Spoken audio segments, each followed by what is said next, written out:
What is it?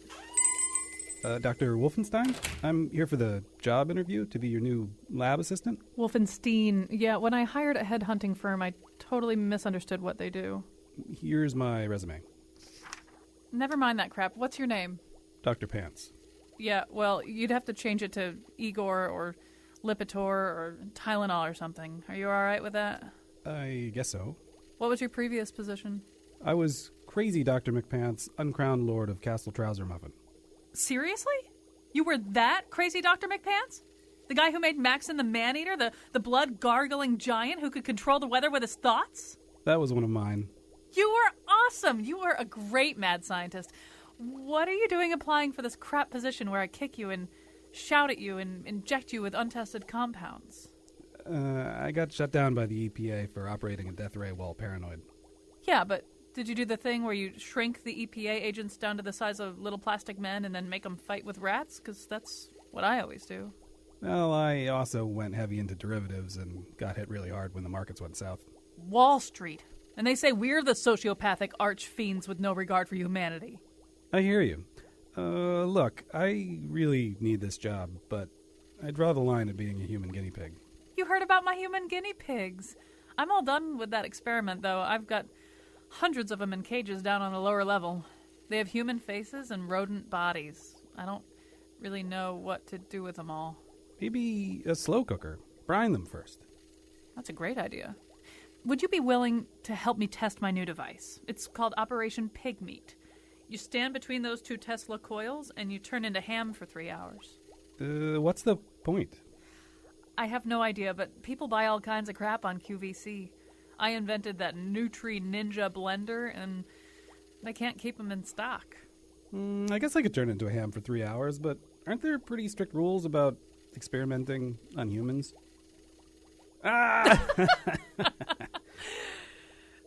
You almost had me going there. Let's listen to a show about suckers who really do believe in rules. And now he volunteered to test Spanx for old men.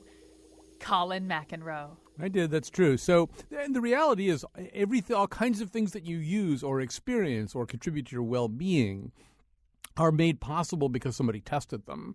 Even, not to get too graphic about it, but even for those of you who are male and have prostates, your digital rectal exam, there was, believe it or not, a human guinea pig. There are lots of them who at medical schools basically allow doctors to train on doing that. So all kinds of things require testing. And sooner or later, if they're going to be used on human beings, they get tested on human beings. So we're going to spend quite a bit of time talking about that today, about the circumstances under which that happens and how those circumstances have changed. But we want to begin with kind of maybe even the impulse to do things like that. What makes somebody, I mean, apart from being paid, which is increasingly the case, what makes somebody willing to do something, maybe risk his or her own personal safety? I mean, maybe the most obvious example from my lifetime is Jonas Salk, who tested his polio vaccine on his family and himself before he made it public. He also famously refused a patent. He said, "Would you have a patent on the sun?"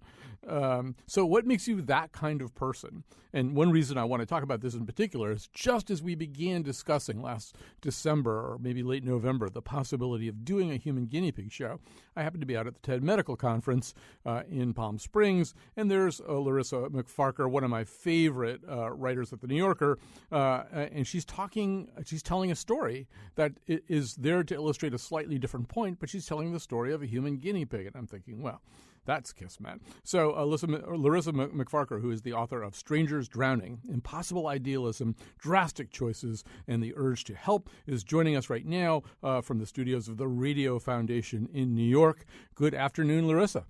Good afternoon, Colin. Thank you so much for having me on. I'm going to have you tell two stories that are from this book today. They're both, in their way, germane to our topic. But the first one is, in fact, about a man who founded a leper colony and did a little bit more than that. But the story that you told at the TED conference was really fascinating. It's the story of a guy who maybe wasn't the most likely person to give over his life to lepers. So tell us about Baba Amta, if I'm saying it correctly. Yeah, Baba Amte, I think what you're thinking of, why he seems unlikely, is that he was born into a very aristocratic family. He was a kind of young princeling. He was raised in the lap of luxury. And he was also a very macho guy. He was always fighting. He was very brave, and this was sort of the center of his self-image. But one day, he was walking along the road in the rain, and he sees a leper lying there. And he's in the last stages of the disease. His flesh is decayed, it's crawling with maggots. And Baba was horrified by this sight, and he was afraid of catching the disease. So he ran away. And then he realized that he had run in cowardice. He had run out of fear, and he couldn't tolerate this thought. So he forced himself to go back. And there wasn't that much he could do for this particular man. He was near death, but he covered him with a blanket to protect him from the rain. And then he decided that the only way he could really restore his sense of himself as a brave man was to steer directly into this fear of leprosy. And he decided to make it his life's work. And here's where the human guinea pig aspect comes in. He, logically enough, he had trained as a lawyer, so he knew he needed some medical knowledge. He enrolled in the School of Tropical Medicine. And while he was there, he discovered that one of the reasons there was as yet no cure for leprosy was that it seemed to be impossible to transmit the disease to animals for the purpose of experiments. Leprosy is a very unusual disease in that way.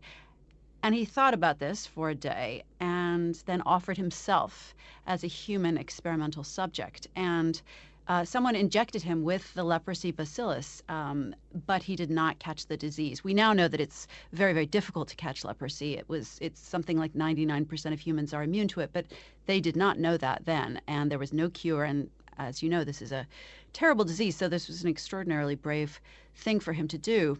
And after he left the school, there was a cure found, actually, the drug dapsone, the first generation of cures. But the problem is that then, as now, in India, many people are too poor to go to a doctor, or if they do manage to get to a doctor, they don't until it is very far along and they're really desperate. And the symptoms of leprosy were so unmistakable and so terrifying to people that leprosy patients had pretty much many of the same problems they'd had before there was a cure. They were thrown out of their families, thrown out of their villages, sometimes burned alive. And so there was still a need for a leprosy colony, and Baba Amte decided to found one. And he moved out. He was given a tract of land by the state, and he moved out there with his wife and their 2 baby sons, 4 dogs to protect them from wild animals, because this really was wilderness, and 6 leprosy patients to help them build a community. And at first they were living in little shelters without even walls. And one by one, every single one of their dogs was carried off and eaten by a panther. And I went to this leprosy colony a few years ago, and it's an incredible community. It's got several thousand people living there. It's the kind of place where you live your whole life. It's not just a refuge for the desperate. There are schools there are colleges, there are jobs. It's a beautiful place. But this is the kind of thing that Baba was prepared to do, and the kind of thing that other people that I wrote about in my book are prepared to do in terms of sacrificing themselves and preparedness to sacrifice family. As I said, he brought his 2 baby sons with him, and they were not carried off and eaten by panthers as the dogs were, but they might have been. And they didn't catch leprosy, but they might have done. And that's the level of risk he was prepared to take, just as he was prepared to take the risk of himself catching leprosy when he was injected.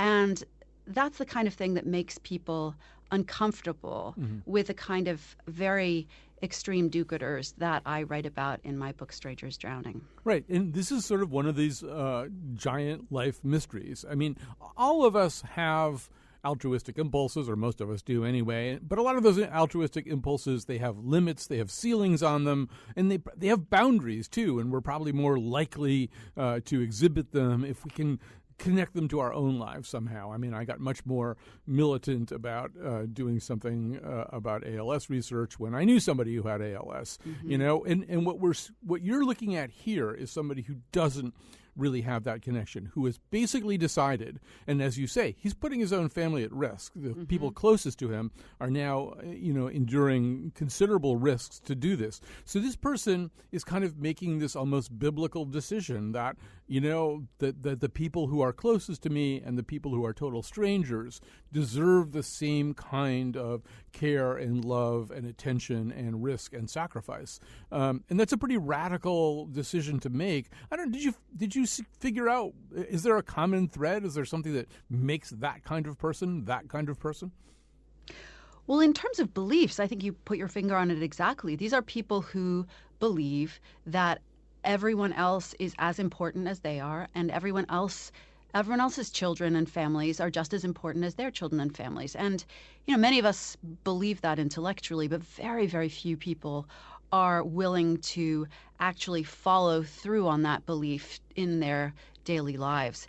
And I think, on the one hand, many people believe that all humans are equally important, and they know that other humans value their families as much as you value your own family. But where there's disagreement is what should follow from that. Ought you to, even at your own family's expense, at the expense of your loved ones, go to work for strangers? And I think, many people feel that you should take care of your own first, your own family, and then your community, perhaps, and then maybe if there's something left over, you can give to strangers, you can work to strangers. But it's not right to sacrifice too much. There's a philosopher that I love, the late Bernard Williams, the British philosopher, who had a thought experiment about this. He said, imagine a man standing on a beach, and his wife is drowning over on this side, and two strangers are drowning on the other side. And the man asks himself, is it morally permissible for me to save my one wife rather than the two strangers? Now, this man, Bernard Williams said, is having one thought too many. He should not be pondering whether it's morally permissible to save his wife. He should just save his wife, and if he doesn't, there's something wrong with him. Now, I think many people would agree with that, that there's something wrong with a love that does not wipe out all other claims in a situation like that. But it may seem that he's obviously right about that, but think about another situation where it's not just two strangers, but it's 10 strangers or 100 strangers or 1,000 strangers. At a certain point, almost everyone will start to feel guilty about the claims of the strangers rather than their one loved one. And I think they should. And the question is, where do you draw the line? What's your number? And the people I wrote about in my book, people like Baba Amte, have a lower number than other people. They think, my sons, much as I adore them, are not more precious than other people's sons, because those other people adore their sons just as much. Right. There's a group of people, I don't think I had time to tell you about this out in Palm Springs, and you may have already known it anyway.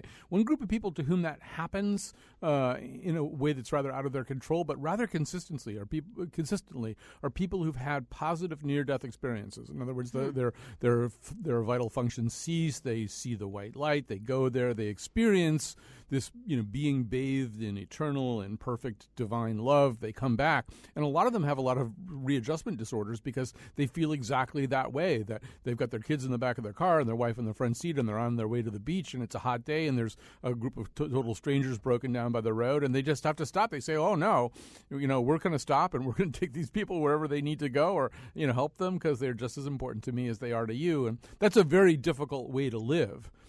Day in and day out. It is. I mean, a lot of my book was about the difficulties that an extraordinarily altruistic person has in living with a family and with friends. I mean, someone who has very strong altruistic beliefs finds it hard to be friends with people who don't share those beliefs because the friends feel rebuked. They feel judged. If the friend can't just say, well, hey, let's go out and have a beer after work, because the altruistic person is not going to have a beer. They're going to continue working. Or even if they don't continue working, they're not going to spend the money on the beer. They're going to give it to somebody who needs it more.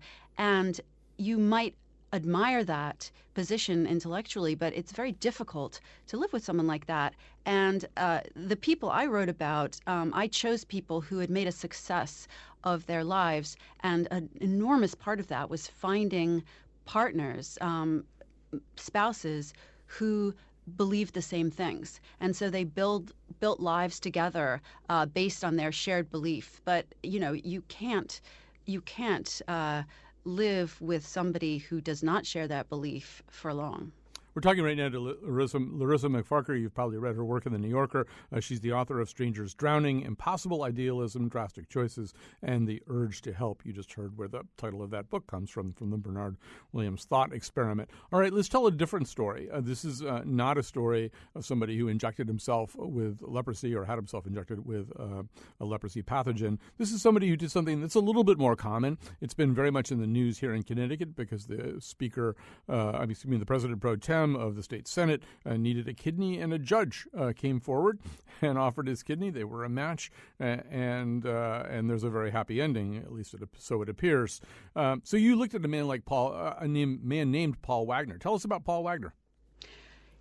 Paul Wagner was, in many respects, an ordinary person. He was more morally driven than the average person, but he worked in a air conditioner company in Philadelphia, and for most of the time just went about his business. And then one day he was reading in the newspaper about an organization that matched people who wanted to give a kidney for free, just as a volunteer, wanted to give a kidney to a stranger to save that stranger's life. And this really appealed to him. And so he went on the organization's website, and the organization, it was kind of like a dating website for kidney patients. You could scroll through photographs of various patients in need and pick the person you wanted to donate to. And he picked a woman who happened to be an opera singer who lived not that far from him in town. And he donated his kidney to her. It turned out they were a match. And the astonishing thing about this story, I found it just unqualifiedly admirable what he did. And I also found it, I have not, I should say, donated one of my kidneys, but I found it very easy to understand why he might want to do this. Because if you are the kind of person who wants to help others, so much of the time, helping is very difficult to do. And that's something we've become, I think, more and more aware of in the past few decades, either interpersonal helping or helping on a grand scale by governmental law or giant aid agencies abroad. Helping often doesn't work, or it actually goes wrong and backfires. But here is a situation where helping is going to work. Sometimes kidney transplants don't take, but most of the time these days they do. So here you have a situation where you can go into the hospital, subsequently endure a few weeks of discomfort, and know that you've saved someone's life. That's an extraordinary thing, and that's how Paul felt. But he was amazed to discover, and I was amazed when I talked to him, that very few other people understood this. His partner, Aaron, thought he was nuts and really did not want him to do this. And other donors I talked to had the same experience. Their friends thought they were crazy. Their family members often were quite resentful. They said, "What are you doing? What if one of us gets sick and needs a kidney and you've already given yours away? That's not right. You should save yourself for your family."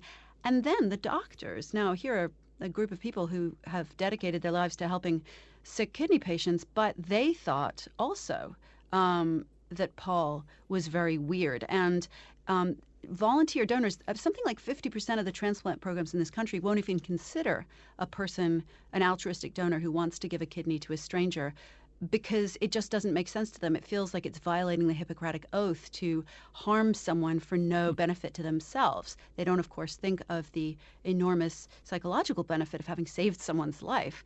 And so you have to undergo a pretty rigorous psychological examination before you're allowed to donate to a stranger in order to make sure that you're not nuts. And I found this very surprising, that we are so unused to altruism that it seems completely bizarre and incomprehensible that someone should want to do what Paul did. What Paul did reminds me of a different thought experiment. It's sort of the biomedical version of the John Rawls experiment, where he says, pick a system of government for yourself to live under, but you won't know where in the socioeconomic spectrum or the other aspects of benefit you'll fall. You don't know what kind of person you'll be. Without knowing that, what system of government do you want to live under? And this is, Paul's kind of the same thing. What kind of biomedical system do you want to live under? What kind of biomedical ethical system do you want to live under, not knowing whether you're going to need a kidney or have a kidney to give? I mean, I'm sure what Paul would say is, well, so yeah, if my remaining kidney failed, I've already voted for a system where you get another kidney from somebody. So I've already elected a system under which I could conceivably benefit somewhere down the line. Does that make any sense? It absolutely does. And in fact, that is the case. If you donate a kidney, you go to the top of the kidney transplant list should you need one yourself. But the fact is that if your kidneys experience kidney failure, both of them are going to fail. So it's not like you've given away your spare. The only situation in which you have given away your spare is if you either have a physical incident, like you bash into something on the side of your remaining kidney, or if you have kidney cancer, which can affect just one kidney. But for ordinary kidney disease, it's both of them or neither. So it's not like you've harmed yourself in that way.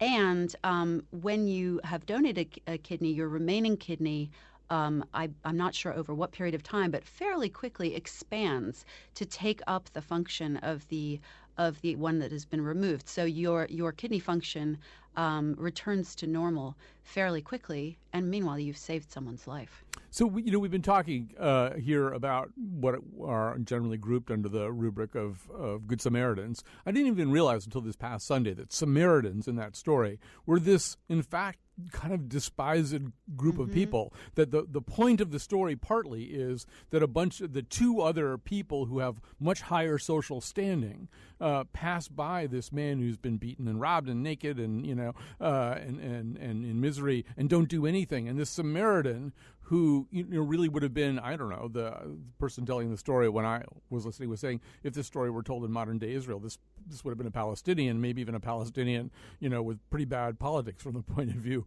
of Israel. That's who's coming along here. That's right. And so, yeah, Larissa, that's important somehow, not only in the biblical context, but in the stories that you're telling.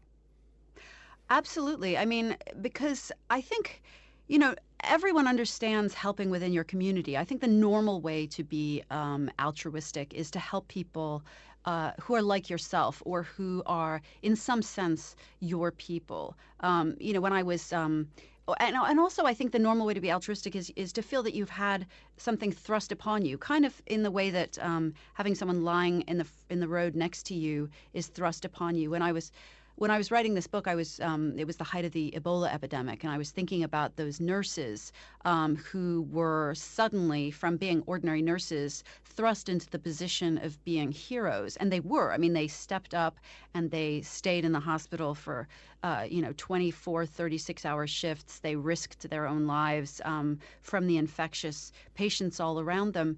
That's a kind of altruism no one has a problem with, because it's thrust upon you, and it's your own community, and of course it's admirable to help. I think the kind of altruism that people are more uncomfortable with is altruism that seems unforced, that is thought up in a sort of somewhat intellectual manner, like I owe it to humankind to do the following things, and that is the kind of person that I was writing about. And it's interesting. I learned that, especially there was one couple I wrote about who gave away almost all of their money. And they did it in a very calculating fashion. To them, a rational fashion. They thought, we'll do research and we will find the best charity to donate to so as to have the maximal impact. And that seemed perfectly sensible to me. But to many people, that seemed too calculating, too rational.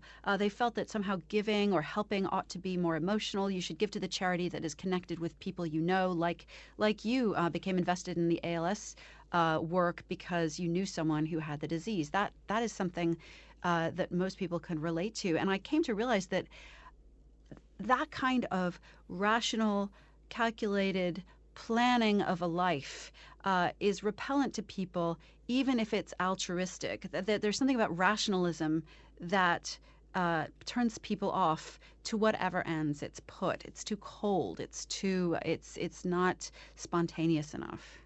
So, Larissa McFarker, I want to go back to the organ donation thing because, I mean, the other way of looking at this is it doesn't work well enough. There aren't enough of us like Paul. So there aren't enough. I mean, I donate blood once in a while, but that's really easy. I get the blood back right away. There aren't enough people who think, all right, yeah, I got 2 kidneys, you can have 1. So one way of dealing this would be simply to make it financially attractive, create an incentive. We're going to be talking later in the show about people who often get relatively large sums of money for being in drug trials and stuff like that. What's your take, having looked long and hard at this, at the notion of making it worth something? I'm for it, but this is an interesting issue because many people it's not an obvious political issue. It brings together strange bedfellows, and it's something that many people feel very strongly about. I mean, just to give you the other side, reasons that you would not want to compensate people for giving a kidney might be, for instance, it would be likely to be, on the whole, people who have very few resources who would do that for money. And people worry that it would lead to a grotesque kind of exploitation, that it might, one's kidneys might even be calculated as an asset and held against you in considerations of welfare, let's say. You would hate to imagine a government official saying, well, why do you need public assistance? You still got 2 kidneys, sell a kidney and then we'll talk. I mean, you can imagine the horror of that situation. On the other hand, there are many people who are driven to do things that are far more dangerous than donating a kidney for the sake of money, and that doesn't strike us as strange. As you know, the military is populated by many people who are driven to that service not just for reasons of patriotism and service, but also because that's they need the money. That's the job they can get, and other jobs like mining, which are incredibly dangerous, just like going into the military, far more dangerous than giving a kidney, again, are resorted to by people who might want to avoid the danger but are driven to it for financial reasons. And it's also complicated because the people on the kidney waiting list, many of whom tragically will die before receiving a transplant because there are so few, many of them are themselves in poor communities because kidney disease is correlated with diabetes, and diabetes hits low-income people more often. So it's not a simple tale of wealthy people profiting from the organs of the poor, though there certainly has been some of that in the illegal organ trade in other countries. So I think it's a complicated issue. Certainly, I don't think there should be an open market in organs so that a wealthy person who needed a transplant would be able to outbid a person of fewer funds. It would be much more like an amount that was determined by law and was administered by the government. But, we allow people to sell other parts of their body, like eggs. Women can sell their eggs. Yep. And it's not clear to me why we draw the line at kidneys. Larissa McFarker, this has been fascinating. We're going to have to go because we've got to talk to some of these people who have engaged in those kinds of exchanges. But thank you so much. I'm so glad I went to the TED Med conference and met you. Larissa McFarker, the author of Strangers, Drowning, Impossible Idealism, Drastic Choices, and The Urge to Help. We'll be back after this break. Come on, people, let's give them a hand. Well, Saturday night is the place to be. Everybody cut foot loose with me at the party at the Leper Colony.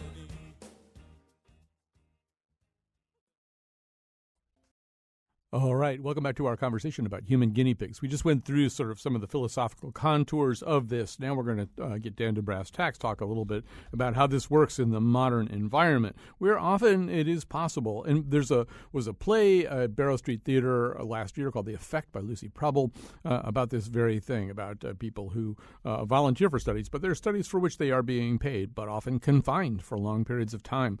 Paul Clow is with us. He is one of those people. He is a self-styled a professional lab rat. That's a term that he uses. In fact, he's the founder of Just Another Lab Rat, JALR, a website that helps other people find opportunities like this. You can go on there right now. If you're listening here in Connecticut, I can tell you that there's nothing in New Haven right now, although there is a place where, in fact, they do things like that in New Haven. But you go state by state and see what's available to you. Also joining us is Carl Elliott, professor in the Center for Bioethics at the University of Minnesota, and the author of White Coat, Black Hat, Adventures in the Dark Side of Medicine. So, Paul, I'm going to start with you. You're, I think, in your mid-30s or so. How many studies have you been in now? Kind of lost track probably, but it's probably about 90 or 100 over about 12 years. And most of these, I assume, are ones where you have to report somewhere, at least periodically, or you might be confined somewhere. I mean, how invasive does it get? Obviously, they're going to be drawing blood and stuff like that. Have you had more invasive experiences than that? No, the majority of mine are pretty basic. I mean, I kind of liken it to just going to summer camp. You're just going over to a clinic for a couple of days or longer, and just having a few tests done, and then you leave at the end, make some friends maybe. Well, I mean, the difference, of course, is that with summer camp, as long as I can get my parents to come pick me up, I'm free to leave with no particular penalty other than my down payment, right? These things, once you sign up, I mean, well, I assume at minimum you forfeit whatever money you were going to get if you leave. That is correct. You are welcome to leave at any time. However, yes, you would only be paid up to that point. And they do want to make sure, if you do want to leave, that you are medically sound. So they may also ask you to follow up after you leave. But I would also assume, I mean, you're talking about the experimenters and you. There's maybe a third piece of that triangle, and it would be the other people there. In other words, if I signed up for a study and you signed up for a study and a few other people signed up for a study and a lot of people started to leave, the whole study could collapse. And even if I wasn't the one who wanted to leave, I might feel as though my participation in this was being compromised. Do you ever get pressure or see pressure applied to your fellow participants? I don't want to call them lab rats, but your fellow participants in situations like that?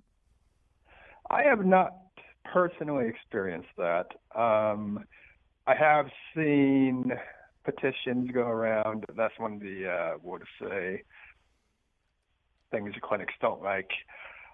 You do find people who may try to influence other people. Maybe they feel like the study's not being paid enough, perhaps.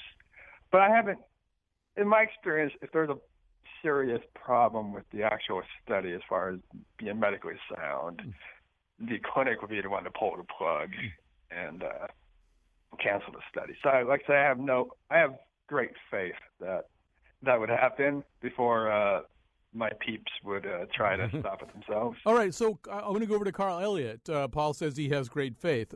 Carl, I've read enough of your work to know that you don't necessarily have a great faith that the oversight of these studies is going to be adequate, that the emphasis on patient care is going to be paramount. Tell us what you think the general state of human experimentation is right now. Well, I have several problems with the way that things are done now. One of which, the one that you alluded to, is the sort of porous oversight system. I mean, the problem now is that the FDA only inspects about 1% of clinical trial sites, which means that 99% are never inspected by the FDA. And so the only real oversight of the studies comes from the Institutional Review Board, the ethics committee that is supposed to be approving the trials that are going on there, most of the members of which will never set foot in the trial site itself. So I think it's very difficult to have a whole lot of confidence that you're going to be kept safe in these trials. Part of the larger problem with that, again, is it's very difficult to find out which trials are going to be safe and which ones are not, because there's no transparency in the system. There's nobody actually keeping track of how many people are killed or injured or get some kind of serious injury by volunteering for these trials. So there's no way to figure out if you're taking a big risk or you're taking a small risk. Now, I think, if you talk to people like Paul or, a number of the other research subjects who've been involved in a lot of trials, you'll find that most of them will say that, their experiences are generally pretty good. The problem, I think, is trying to figure out which experiences are going to be pretty good and which ones could be disastrous. And right now, even if you're really knowledgeable about this stuff, and I don't think the vast majority of research subjects are, but even if you are, it's impossible to get that information. Well, I think also Paul's obviously pretty savvy. He's savvy enough to, sort of be able to maybe pick out some of the good players from the bad players or know certain reputations. But as you've pointed out, a lot of these studies are performed on, say, recent immigrants who may have language barriers or just a complete lack of familiarity with any of this stuff. Carl, tell us more about that. Well, I think probably the incident that you're talking about is the SFBC disaster in Miami in 2005. This was a clinical trial site that was the largest study site on the continent. I think it had about 700 beds and was enormously successful. It had been voted one of the best small businesses in America.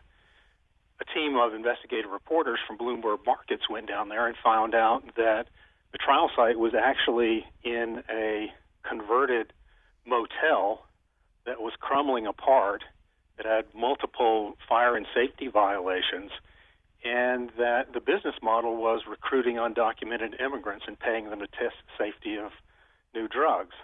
Now, that trial site has since been torn down by the county, and the management has picked up and moved elsewhere. But you have to ask yourself, how is it possible? I think it's been in business for about 10 years. How is it possible for a contract research organization to operate out of a crumbling motel for 10 years without anybody noticing?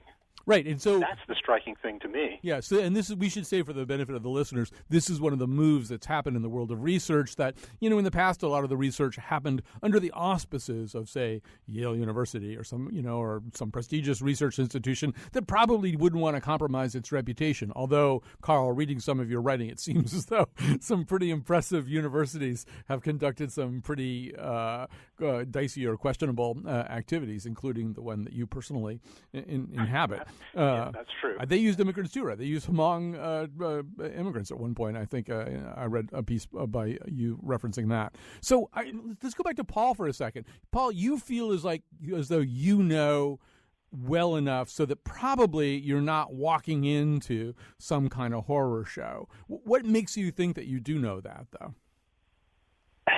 Well, okay, yeah, that whole that was actually right at the beginning of when I started doing studies.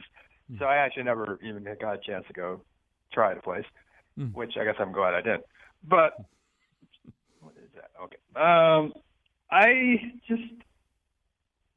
It's just any other business you do business with. You just have that gut feeling,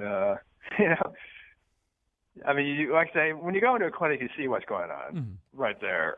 You can, and in general, you're going to be talking with other people and networking. And again, I do have a forum on my website that allows people to share their experiences with the clinics. Yeah. But ultimately, it comes down to you. I mean, you have to make that decision. What's your time worth? Yeah.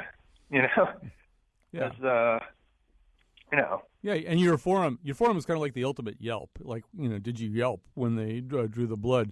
And so you've got sort of peer reviewing going on there. But Paul, I guess the other question that I have is, what if one of these, what if you develop some kinds of symptoms? What if you develop some symptoms that you suspected had something to do with one of these trials? Now, one problem is you've done a lot of trials. You might not know where the symptoms were coming from. But what kind of redress do you have if you get sick, if something goes wrong? Are you kind of out there on your own? Do you just sign waivers that sort of don't really obligate them to take good care of you if you have some symptoms that develop later? Well, again, I haven't personally had this issue. I've had short-term side effects like rashes, body rashes. That's usually like one of the more, common side effects. Right. And that may happen after you leave a study. And yes, I've gone back and they were able to connect it to the drug, and I did receive. There really isn't much treatment for it. It's just time will make it go away. But again, if I have a problem when I'm in a study, they have doctors, EMS, paramedics to address the problem right away.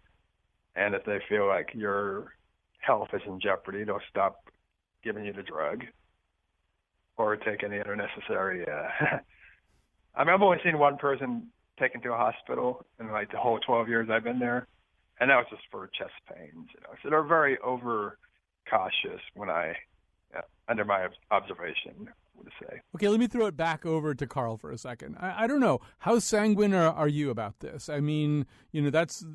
Those are Paul's experiences out in the field, but, it seems like an apparatus, particularly as it moves from prestigious universities to, private business, basically, profit-making private business to test these drugs in closed settings. I don't know. How much redress does a patient have, particularly if he or she thinks, maybe I did get sick from that thing?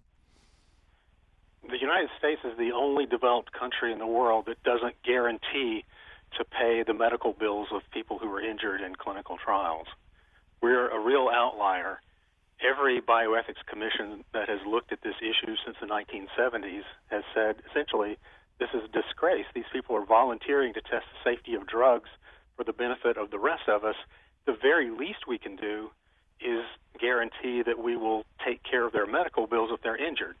Yet the vast majority of trials don't do that. And that's not just private trial sites, that's universities as well. There's not a single university in the United States that will guarantee payment for pain and suffering and loss of income as a result of injury in a clinical trial. To me, this is the very first thing that has to be fixed if you want to start trying to figure out how to make the system fair. You have to guarantee that you're going to take care of the medical bills of people who are injured in trials. Makes sense to me. Carl Elliott, that's all we have time for right now. Professor in the Center for Bioethics at the University of Minnesota, the author of White Coat, Black Hat, Adventures in the Dark Side of Medicine. Also, thanks to Paul Clough, professional lab rat by his own terminology and founder of Just Another Lab Rat, JALR. That's a website that helps other lab rats find trials to go into. All right, we're going to take a break. We'll have one more leg of this conversation to go.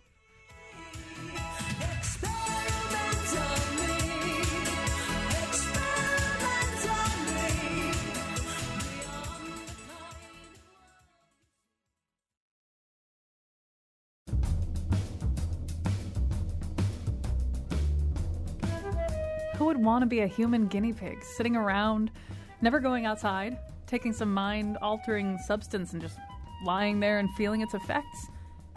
Wait a minute. That was my early 20s. Today's show was produced by Betsy Kaplan and me, Kyone Wolf. Our interns were Nipsey and Tipsy Fisher. The part of Bill Curry was played by Boris Karloff. All of our episodes are waiting for you at wnpr.org/Colin. On tomorrow's show, our post-press conference blockbuster with John Cleese, Lowell Weicker, and a cast of thousands. And now, back to Colin. It's true. We really are having John Cleese and Lowell Weicker on to respond tomorrow after President-elect's press conference. All right. Well, back to the subject of human guinea pigs. They are, by the way, they're in our culture. I mentioned The Effect, the play by Liz Preble. They're there in the podcast, The Homecoming, the Eli Horowitz podcast about drug tests on soldiers. But they're there in real life, too. And in the history of this, the history of biomedicine, the history of scientific advancement is the history of people who tested their own ideas, tested their own work, or were engaged in experimentation that was incredibly risky to them. So if something has a name that's a person's name, chances are that person either died or was very badly harmed in the making of it, whether it's Curie, units of radiation, or the Bunsen burner, or pick something else. And as I say, Jonas Salk injected himself and his family with the polio vaccine before pretty much anybody else. That one came out okay. We hope it comes out okay also for Liz Parrish. She's our next guest, CEO and founder of BioViva USA.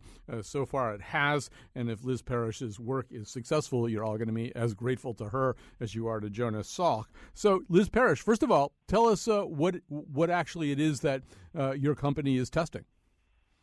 Yeah, so we are a company that's looking at treating biological aging as a disease with gene therapies and cell therapies. So for my test, I did a gene therapy that induces telomerase in the cells of your body, thus lengthening the telomeres and creating a more infinite cell division. Again, that's healthy cell division. And then the second thing I tested was a myostatin inhibitor. And this is actually through safety and efficacy in the U.S. It's another gene therapy, and it increases your muscle mass. So you went to, I think, Columbia to have the test or the clinical trial administered to you? Yeah, correct. And so now it's in your body. First of all, I don't know, do you worry at night, what did I do? Maybe I shouldn't have done this? No, I don't. Actually, we're all part of an experiment. So you, I, and everyone else, whether you take a gene therapy or not, and we know that experiment is failing. We're dying of the diseases of aging. So things like dementia and heart disease and cancer will catch up with you without intervention. And these therapies are designed to keep that from happening. Now, they need a lot of work. We need to do a lot of testing in humans. But the end goal of these is to be used as immunizations against biological aging. And the research shows that, in fact, we can do that. As I said, we will be incredibly grateful if this turns out to be true, and your praises will be sung. And I know some of this is also your frustration with the slowness of bringing things from research to usability. You feel as though, if anything, we're overcautious in a way that works to the detriment of people who need therapies and cures. Yeah, absolutely. We're very risk adverse. And again, we're dying being risk adverse. So people wait for a treatment and they die waiting for a treatment. We do not treat them for fear that they may die a day sooner. And I think that is a big mistake. So my son was diagnosed with diabetes type 1. I ended up in Children's Hospital. There were a lot of children dying around me. I was asking what sort of interventions were available. Could we use stem cells? Could we do biobanking? Were there genetic cures? And they were not being used at that time.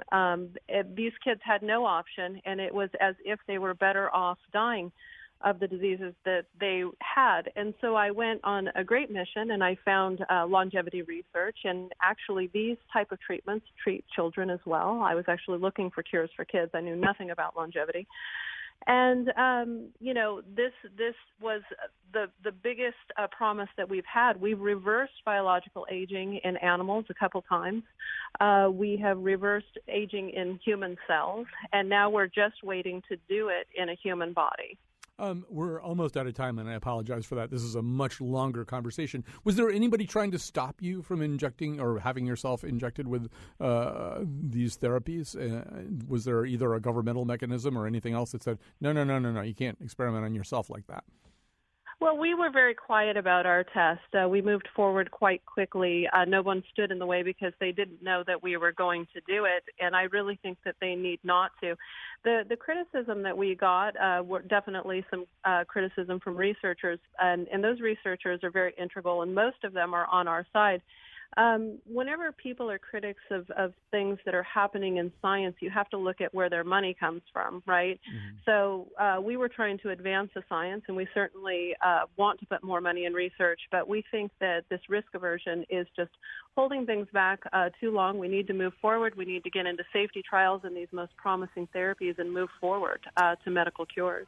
Liz Parrish, if it all works, there will be statues of you on university campuses. Liz Parrish is the founder and CEO of BioViva USA.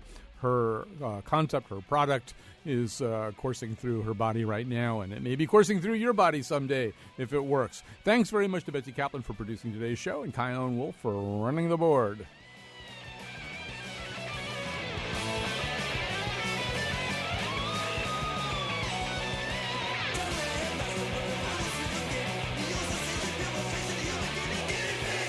So, Kyone, how are you coping with being an actual human guinea pig? You want to stay that way? You know, it's not that bad. I have my own cage. People bring me food all the time, and the cedar bedding smells amazing. Yeah, too bad guinea pigs only live 4 to 8 years, though. That's the exact length of a Trump presidency. Yeah, I'm just going to stay this way.